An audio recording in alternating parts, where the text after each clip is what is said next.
Quantas vezes, diante da dor, da crise, da solidão, você orou com o coração apertado e se perguntou: será que eu mereço ser atendido? Será que Deus me ouve? Essa dúvida não surge à toa. Ela vem da consciência. Daquela parte silenciosa e íntima que sussurra quando a nossa conduta se afasta do bem.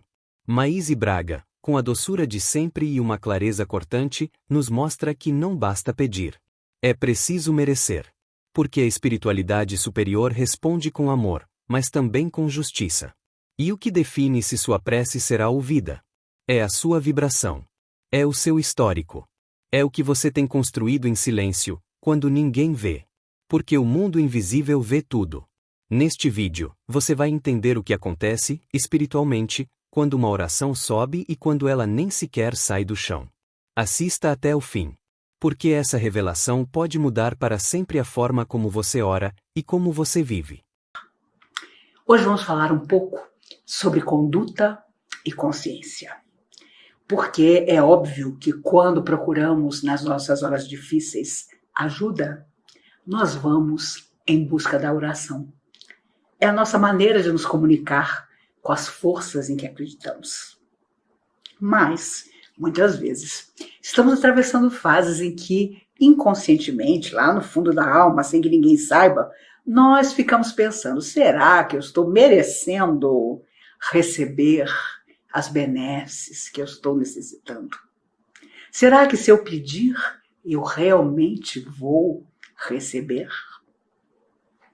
A nossa consciência, sem dúvida, muitas vezes nos acusa de não sermos bons o suficiente, de não nos termos renovado, de estarmos afastados de quem precisa de nós, de não buscarmos o trabalho no bem como deveríamos e como, claro, Jesus nos disse que era o grande manancial de saúde para nossas almas eternas. Os livros de André Luiz, as 16 obras que ele psicografou, com certeza nos trouxeram enormes ensinamentos, principalmente sobre isso, sobre o nosso mundo interior, não só sobre o mundo que ele encontrou depois do desencarne, mas principalmente sobre as consequências de tudo aquilo que nós fazemos na Terra e que, claro, reverbera no mundo espiritual após o nosso retorno. Ele contou sua própria história em Nosso Lar e vai desdobrando nos outros livros, não só pedaços ainda da sua experiência na Terra e fora dela, mas principalmente daquilo que ele ia aprendendo. E ele teve, ao longo dos livros, vários companheiros que ele nominava e nos tornamos amigos também desses espíritos que ele nos fez conhecer.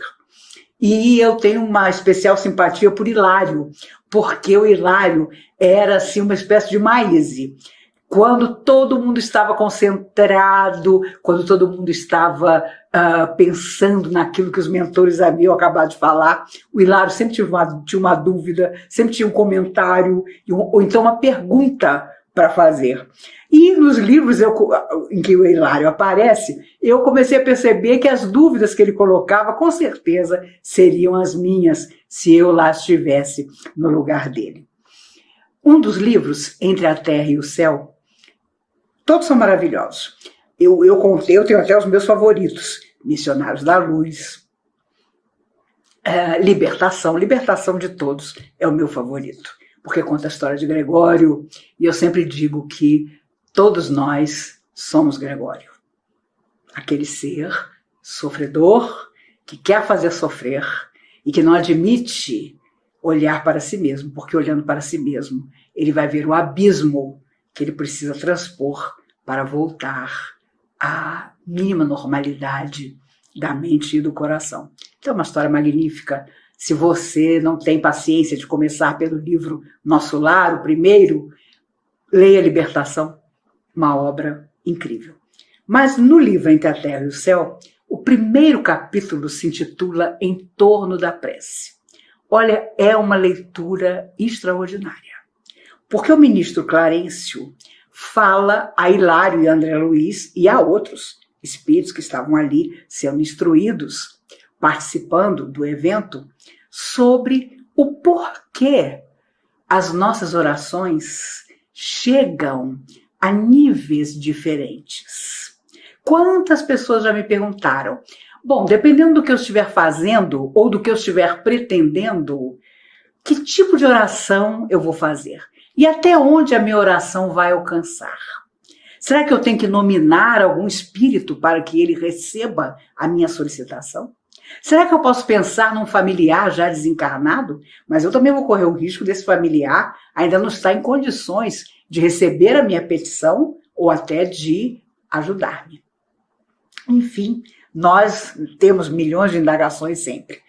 E o ministro Clarencio fala no primeiro capítulo, Em Torno da Prece, de uma forma maravilhosa sobre essa questão de quando nós pedimos através da oração. Ele cita, inclusive, a questão de um vegetal que precisa crescer, que precisa desenvolver-se, e como é que ele vai fazer isso? Como é que ele vai pedir para seguir o seu processo de crescimento? Então ele imediatamente diz que mesmo que o vegetal não tenha condição de pedir, o sol se encarrega de ser o protetor daquele vegetal e o faz crescer.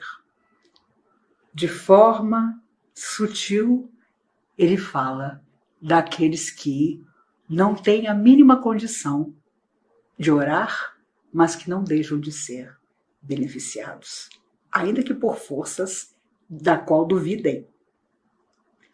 E ele continua dizendo que existem também aquilo que nós pedimos. Existe o que nós pedimos.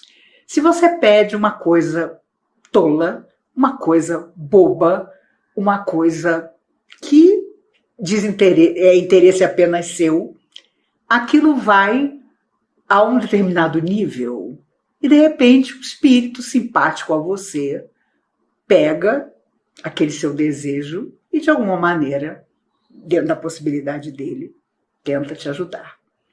Existe um outro nível de pedido. Quando você, na sua aflição, está muito necessitado do socorro espiritual para as suas dificuldades físicas ou espirituais.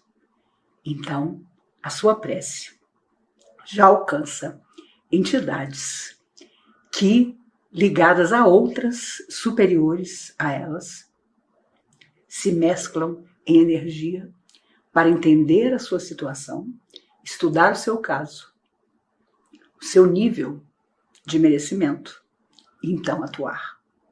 E existe um terceiro grupo de orações, quando nós superamos a nossa consciência individual e oramos com toda a nossa energia possível, pedindo que as forças do universo estejam com aqueles que promovem o progresso, as grandes realizações.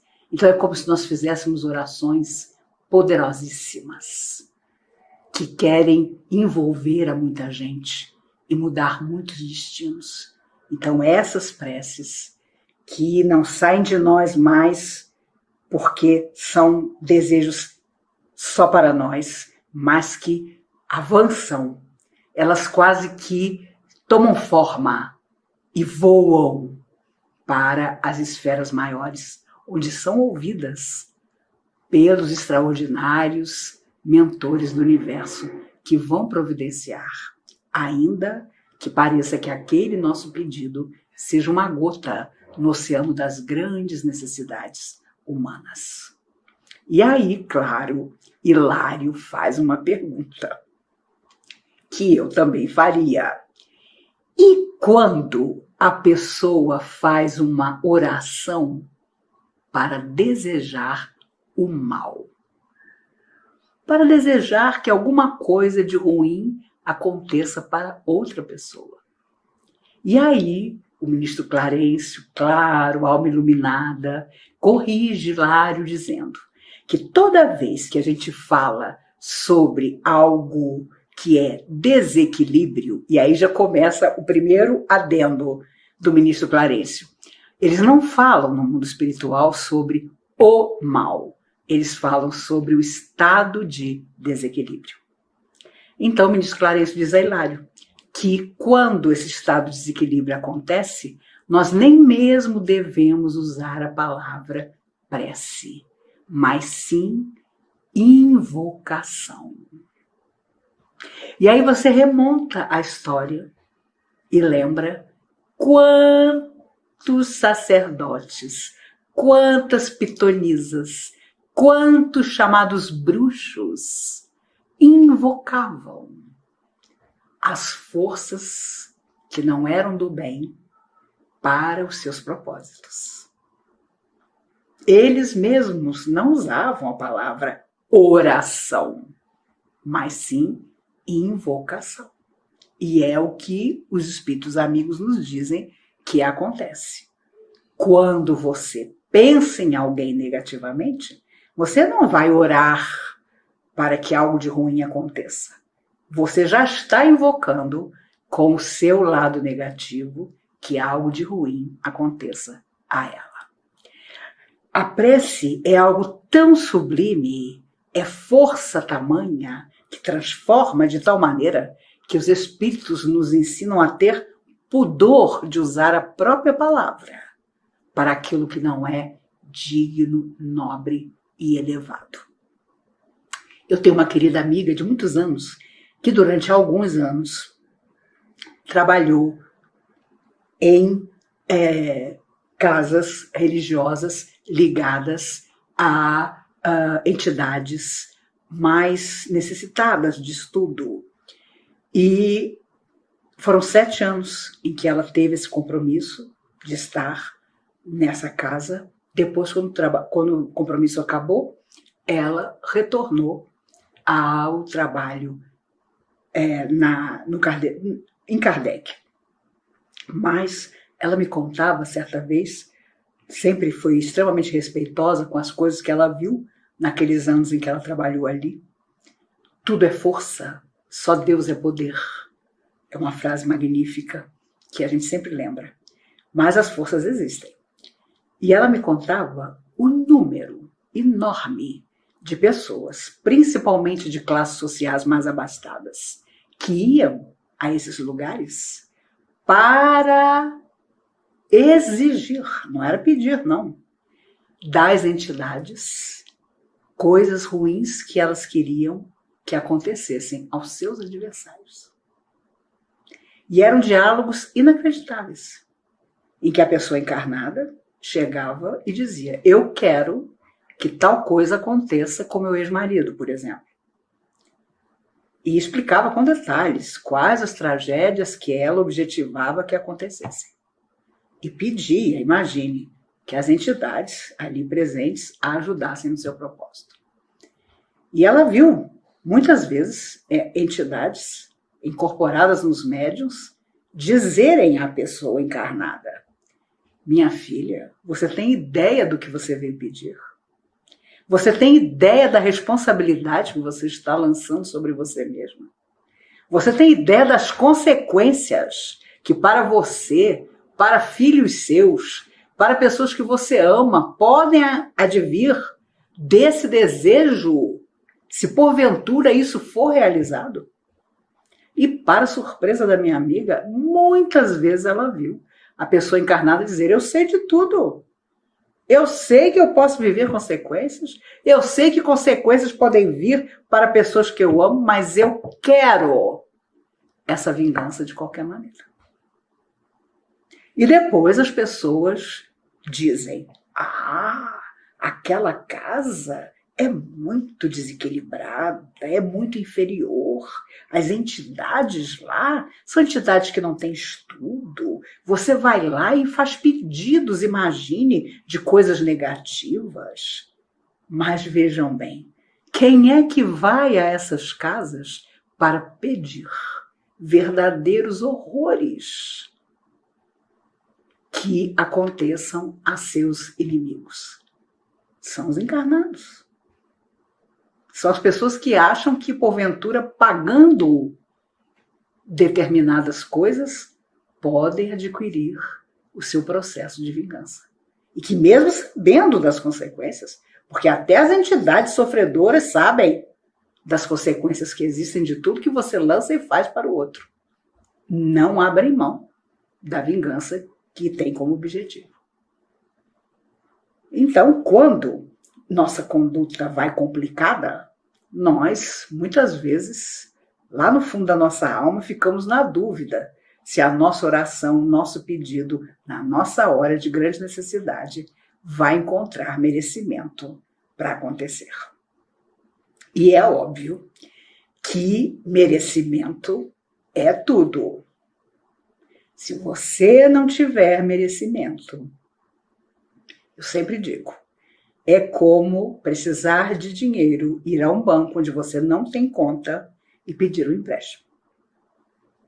Existe sim a misericórdia divina que nunca se esquece de nós. Mas há também entidades sofredoras que muitas vezes, ao nos ver passar por dificuldade, criam energias difíceis em torno de nós, que nos angustiam, que nos desanimam, que nos dão ideia de que nós estamos num processo de esquecimento das forças do bem. Que nada que peçamos vai nos acontecer de bom. Nós temos adversários do passado que não nos perdoarão de coisas gravíssimas que fizemos. E eles, sem dúvida, olhando nossa conduta de hoje e às vezes ainda percebendo em nós sinais de coisas que nós não conseguimos transformar para melhor, se sentem ainda nossos cúmplices. Ou vítimas de ontem que hoje podem nos cobrar. Eu vi muitas vezes na Comunhão Espírita de Brasília espíritos que eram conduzidos aos grupos de desobsessão e que apareciam com palavras suaves, pretextando ser protetores da pessoa que estava buscando ajuda, e que quando se manifestavam através de um médium mais experiente, mostravam a sua verdadeira face. E era assustador ver o quanto uma alma sabia manipular a sua voz, a sua palavra, como se fosse quase um mentor daquela pessoa que buscava ajuda, para depois mostrar realmente como era. E o que pretendia, que era enganar aquela pessoa. Levá-la por caminhos onde ela não encontraria solução. Era alguém que queria orientar, era alguém que dizia, não, eu vou te levar num lugar ótimo, e a pessoa saía cada vez mais perdida. Por isso, quando nós realmente pedimos que as forças do bem que protegem o universo nos apoiem e nos apontem caminhos, nós estamos nos abrindo às realizações que a espiritualidade pode fazer por nós. Porque é claro que quando nós saímos de lá, nós deixamos um programa estabelecido, que aqui nós vamos cumprir. Mas não cessa a nossa ligação, a ligação da nossa alma imortal com as esferas de onde nós saímos. Então, na hora da aflição, quando nós fazemos a nossa oração mais sentida, aqueles nossos protetores, aqueles que promoveram a nossa volta, recebem o nosso recado e procuram saber o que está acontecendo conosco, que nós estamos aflitos, precisando de uma solução. E é tudo isso que o livro Entre a Terra e o Céu nos lembra de forma maravilhosa. O livro foi psicografado, o seu prefácio é de janeiro de 1954. Quantos de nós não estavam ainda no mundo espiritual? Eu mesma só reencarnei em dezembro de 57. Mas André Luiz, já através de Chico, relatava essas belezas todas, essas possibilidades da nossa alma. É óbvio que quando estamos na Terra mergulhados em conflitos, em sonhos que não se realizam, em dificuldades afetivas, amorosas, de relacionamento na nossa família, na hora do ver para crer, como se diz, nós ficamos confusos, achando que, pela nossa conduta nem sempre reta, nós não vamos ser ouvidos. A nossa consciência, muitas vezes, nos acusa. E nós pensamos, meu Deus, agora mesmo é que a espiritualidade vai se esquecer de mim. Isso nunca acontece. Mas Jesus sabiamente nos disse, ajuda-te e o céu te ajudará. Então não é ficar sentado esperando que caia do céu alguma coisa. Ah, não, eu vou ficar aqui porque eu tenho certeza que uma hora vai aparecer alguma coisa. Não, nós vamos em busca das soluções. E é difícil, porque ficar num cantinho se queixando é maravilhoso, é super confortador, mas não leva a lugar nenhum. Chorar nos afirmando vítima, nossa, dá um enredo de novela, mas também não nos leva a lugar nenhum. E é claro que quando situações adversas surgem e atingem milhões, como está acontecendo agora, a individualidade permanece. Cada um vai reagir de uma maneira. Cada um vai se tornar outra pessoa de um jeito. Uns vão ficar até piores do que eram. Cínicos, inconscientes, descrentes. Outros, eu tenho ouvido muito de amigos meus, Maíse, quem já acreditava na espiritualidade vai ficar um pouquinho melhor. Quem não acredita não vai muito longe. E pessoas maravilhosas têm desencarnado, vítimas da Covid. Pessoas até que se cuidavam, e a gente não vai saber só um dia por que essas coisas aconteceram. Mas, sem dúvida, é a hora de uma profunda meditação. De pensar em que forças nós estamos mergulhados. Sabe, aonde a nossa vontade está nos levando. E vai nos levar. Porque nós vamos voltar à vida normal. Com a lembrança, é claro, de tudo que nós vivenciamos. Nós vamos estar juntos novamente. Vamos receber as pessoas nas casas religiosas. E vai ter até quem não queira mais saber de religião nenhuma depois que isso passar. Talvez haja quem perca sua fé, ou quem a encontre. Quem nunca tenha feito nenhuma caridade, e quem de repente se cubra de coisas boas para dar aos outros. Cada um vai viver essa experiência de solidão, de afastamento, de uma maneira.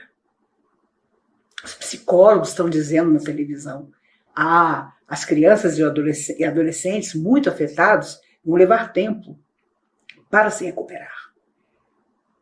E já vemos alguns casos de crianças e adolescentes reagindo mal ao afastamento que nas escolas precisa acontecer.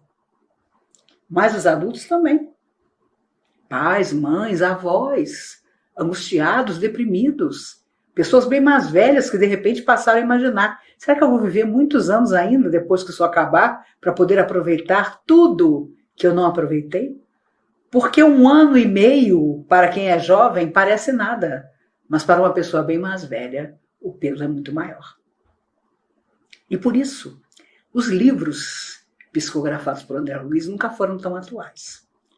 Porque André Luiz aprendeu, no mundo espiritual, que, ao chegar lá, o que havia era simplesmente apresentar todo o enredo de consequências do que havia feito. Ele já viveu, no caso dele, que era um sanitarista brilhante, um médico, a primeira lição de humildade, quando Emmanuel o convoca ao trabalho que ele realizaria através do Chico, mas faz com que ele, durante 3 anos, acompanhe Chico nas psicografias sem se identificar. Ali, anônimo, quieto, calado, para aprender o mecanismo da psicografia. E de tal maneira ele aprendeu, naqueles 3 anos de acompanhamento silencioso, que escreveu 16 obras maravilhosas através do Chico. Às vezes, na nossa vida, os momentos de recolhimento, as horas difíceis, quando a vida nos diz, agora para, pensa, cuida, para depois recomeçar, são muito importantes. Porque você se fortalece ainda mais. Porque ainda há tempo de verificar na sua conduta o que está prejudicando o seu coração ou o coração do outro, para que a sua consciência não arda nas horas mais difíceis da sua vida. E que não haja dúvida, quando você fizer uma prece, de que sim, sempre haverá alguém invisível aos seus olhos, que gosta de você e que vai tentar levar as mais altas esferas que forem possíveis a sua petição. o seu desejo. Temos lá a nossa ficha, no lugar de onde saímos. Lá está escrito a nossa própria vontade. E quantas vezes eu vi o Dr. Bezerra de Menezes, o Dr. Ramayana, o Dr. Dias da Cruz, nos contar em relação aos enfermos que procuravam a comunhão para o tratamento físico-espiritual, que embora eles tudo fizessem para curar a pessoa, ela mesma havia determinado, antes de vir à Terra, olha, eu não quero ficar curado. Quando aparecer tal problema, eu posso usar todos os recursos. Vou orar muito, vou pedir muito, mas eu não quero a cura do meu corpo. Porque o que importará para mim é a cura da minha alma. E Clarencio lembra isso no capítulo 1 de Entre a Terra e o Céu. Nós somos o passado. Então, muitas coisas a espiritualidade pode atenuar, pode tirar como se fosse uma luva de luz até o sofrimento maior, mas não pode impedir o final. Porque nós mesmos deixamos determinado que por mais que fizéssemos, nós não queríamos modificar o final. Porque o final era um instante em que estaríamos resgatando um grave ou graves delitos do nosso passado. E por isso vemos tantas pessoas maravilhosas sofrendo. Eu conheci pessoas extraordinárias que tiveram um final de vida extremamente difícil, que, por qualquer lógica, não mereciam. Mas devia haver algum motivo que só a alma delas sabia e que, com certeza, retornando ao mundo espiritual, perceberam que tudo aquilo tinha a sua validade. Óbvio que quando você conserta a sua atitude, uma chuva de energias positivas passa a trabalhar para você. Porque você canaliza forças do bem. E as forças do bem se sentem atraídas por você. Então elas começam a agir através de você, em todo o bem que você faz. As pessoas perguntavam, mas Chico, como é que você, já tão idoso, não para de trabalhar, de abraçar as pessoas, de estar com elas? E ele dizia, isso é a minha cura. Cada vez que eu as abraço, cada vez que estou com elas, eu me encho de forças. É delas que vem a minha força. Obviamente não era só delas. Havia um manancial de luz pelo trabalho que ele realizava, pela tarefa que tinha, a sustentá-lo. Até o dia em que não foi mais possível. E suavemente ele deixou a Terra aos 92 anos de idade. O próprio médico que cuidava dele declarou que ele deveria ter morrido, por toda a lógica da medicina, pelo menos 20 anos antes. Então, há sim quem consiga, através de toda uma vida dedicada ao amor e à luz, transformar até mesmo o tempo que tem na Terra. São chamadas moratórias que você passa a ter. Mas não é para qualquer um. E uma moratória sempre tem sua razão de ser. É como se você tivesse um compromisso agora. Foi te dado mais tempo para que você possa ser melhor por mais tempo, fazer algo que ainda estava por fazer, ou muitas coisas, enquanto aquele tempo se vai. E o que são 10, 20, 30 anos? Se você fechar os olhos, passa num átimo de segundo. Essa é que é a verdade. Por isso Emmanuel dizia, 100 anos é um relâmpago na eternidade. Era a frase que ele gostava de dizer. E é verdade. Passa depressa demais. Mas nós sempre queremos um pouco mais de tempo. Mas eu sempre gosto de lembrar, viver tanto para quê? Se a nossa vida não for digna.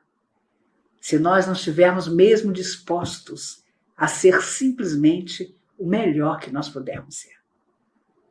E Clarencio lembra, na sua palavra, que quando o mal acontece e as pessoas se ligam a ele, elas ficam tão perturbadas e tão ligadas a essas energias difíceis que elas aparentemente vivem um poder. Elas parecem invencíveis, elas se sentem invencíveis.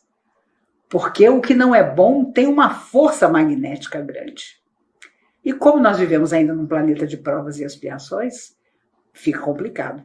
Parece assim que a pessoa tem um tônus vital que nada pega, como se diz. Ela se livra de coisas assim inimagináveis. Mas isso sempre acaba. Só o bem não acaba nunca. Mesmo aquilo que é o ruim te protege, entre aspas, por um determinado tempo. Depois, com certeza, se esgota.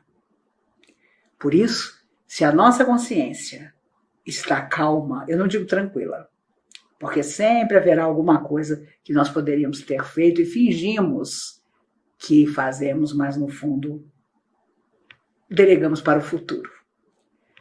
Mas se a nossa consciência, de alguma maneira, parece mais positiva, a nossa conduta tem que demonstrar isso.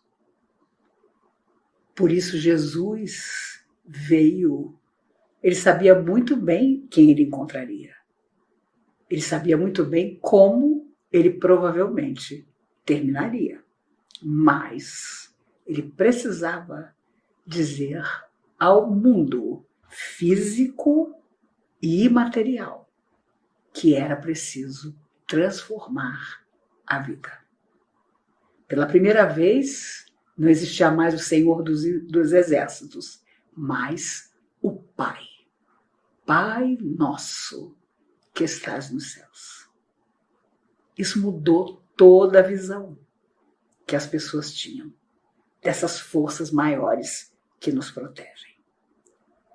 Então, se a nossa conduta não fere o nosso semelhante, nós seguimos por caminhos que, sem dúvida, são positivos e que amanhã serão iluminados, porque nós vamos avançando e vamos graduando o nosso pensamento, a nossa emoção e nos ligando cada vez mais a forças mais positivas, mais iluminadas. Há quem faça o contrário. Há quem, além de estagnar por longo tempo, ainda busque, para viver a sua estagnação, as energias mais densas, mais negativas. E para sair disso, muitas vezes, é obra de séculos. Já deve ter acontecido conosco.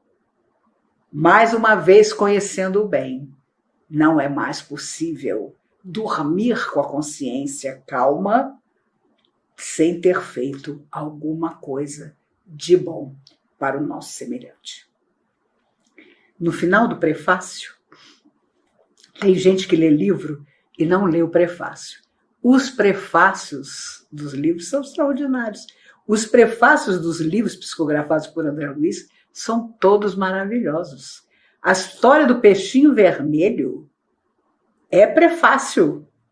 E ali você faz palestras com a história do peixinho vermelho. Mas, no final do prefácio do livro Entre a Terra e o Céu, Emmanuel, em 23 de janeiro de 1954, quando ele assina o final da psicografia da obra, diz: a lei é viva e a justiça não falha. Esquece o mal para sempre e semeia o bem cada dia. Ajuda aos que te cercam, auxiliando a ti mesmo. O tempo não para, e se agora encontras o teu ontem, não ouvides que o teu hoje será a luz ou a treva do teu amanhã. E olha, se há uma coisa que a gente esquece, é isso. Conheço pessoas que acham que nessa encarnação já chegaram ao patamar da glória, esquecidos de que outras vidas virão e que nós vamos precisar plantar sempre para colher. Hoje, com as nossas atitudes, com as nossas palavras, com os nossos pensamentos, nós já estamos semeando os pedidos que nós vamos poder fazer uma vez desencarnados para, numa próxima vida, voltar. Porque é preciso ter uma certa poupança para pedir. Quantas vezes os espíritos amigos lembram que há pessoas que sequer encontram alguém que goste delas para que lhes sirvam de pai e mãe. E que se angustiam tremendamente, porque nunca plantaram nada de bom no coração de ninguém e querem voltar à Terra para uma nova experiência e não conseguem encontrar nem mesmo alguém que se disponha a recebê-las como filho. Parece uma bobagem, mas é uma realidade. Já imaginou você desencarnado querendo voltar sem ter ninguém que sonhe com você para que você possa estar aqui? Porque um dia o nosso pai, a nossa mãe, no mundo espiritual, libertos pelo sono, com certeza aceitaram nos receber. Ainda que tenhamos, porventura, com eles dificuldades, que não tenham sido o pai ou a mãe que nosso anseio pretendia, mas com certeza, convidados a nos acolher, nos acolheram e nos deram a porta de entrada para que depois pudéssemos realizar por nós mesmos tudo aquilo que pretendíamos. E há quem não dê nenhum valor a isso, quando a família será sempre, não importa a maneira como seja constituída, a porta de entrada para as almas. Há poucos anos atrás, o IBGE fez no Brasil uma pesquisa e encontrou 17 tipos de família diferentes. E ainda há quem seja intolerante, preconceituoso. Ah, não, mas isso não é família. Ah, não, família é pai, é mãe e filho. Se eu pudesse contar a vocês, ao longo dos anos em que fui orientadora na comunhão, e que ouvi pai e mãe contarem verdadeiros horrores que se passavam nas casas aparentemente tão felizes, as máscaras existem.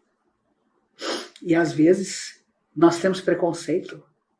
Ah, não, mas ali são duas pessoas do mesmo sexo, não pode dar certo. Ah, não, mas ali é homem e mulher. Então, com certeza dá tudo certo. Que ilusão. A vida é feita de tantas coisas. E quando nós nos iludimos, às vezes erramos e erramos feio. Porque as pessoas, para manter a sua aparência, cobram um preço alto, achando que nunca vão prestar contas do que fazem ou do que escondem e deixam de fazer. Mas a nossa consciência não dorme. E é claro que na hora da aflição, quando tudo desaba, nós queremos a solução.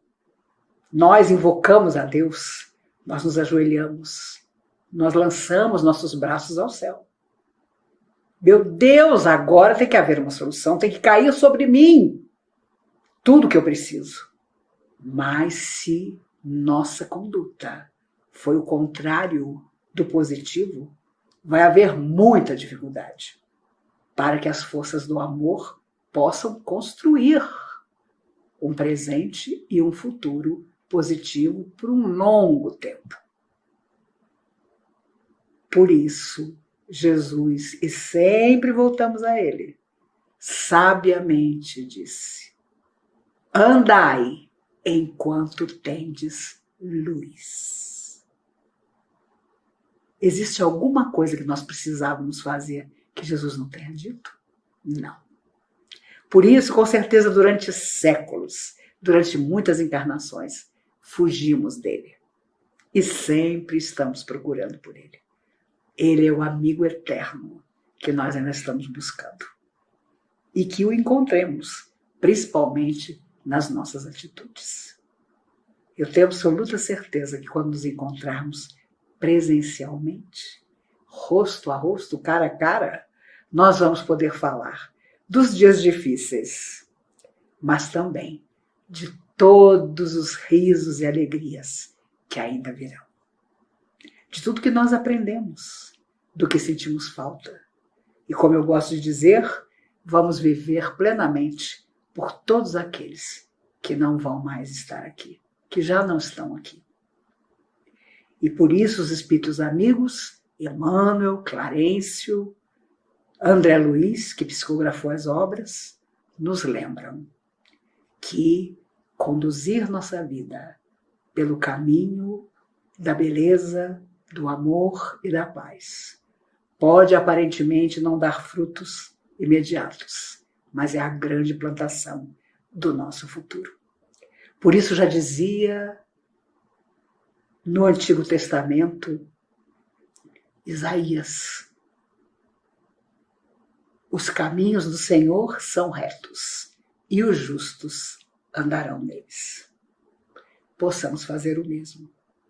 Não basta só ler, não basta só nos afirmarmos cristãos, católicos, espíritas, muçulmanos, budistas, judeus, mas sim agir como quem ama o bem. Fazendo isso, sem dúvida nenhuma, nas nossas horas de orar, nossa consciência, ainda que não esteja perfeita, não nos acusará de falta tão grave que nos faça desacreditar que a mão de Deus vela por nós em todos os instantes, principalmente nas horas mais difíceis. Pense nisso na sua hora difícil.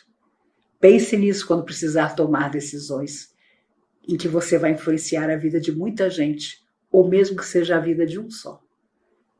Pense que a mão de Deus vela sobre você e o resultado daquilo que você fizer há de ser o melhor. Que a nossa conduta nos leve a dias felizes e que a nossa consciência, que no passado com certeza tem tanto a consertar, possa iluminar-se em definitivo. Evoluir nada mais é do que isso. Plantar o bem para colher o bem.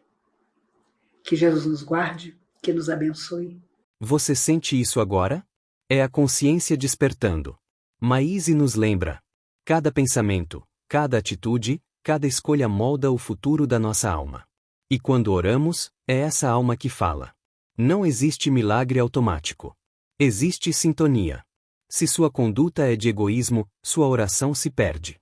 Mas se você tem semeado amor, mesmo em silêncio, mesmo com dor, o mundo espiritual se move a seu favor.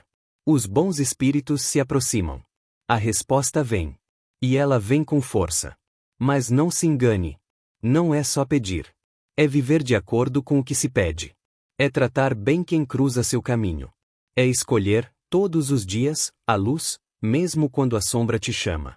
Maíse finaliza com uma frase que ecoa. Ajuda-te, e o céu te ajudará. A resposta já está a caminho, mas depende do que você tem plantado. Compartilhe essa mensagem com alguém que precisa entender o poder da oração e o valor da conduta. E escreve aqui nos comentários. Você sente que sua consciência está em paz? O que você tem plantado hoje para colher amanhã? Se inscreva no canal e siga conosco nessa jornada de despertar espiritual.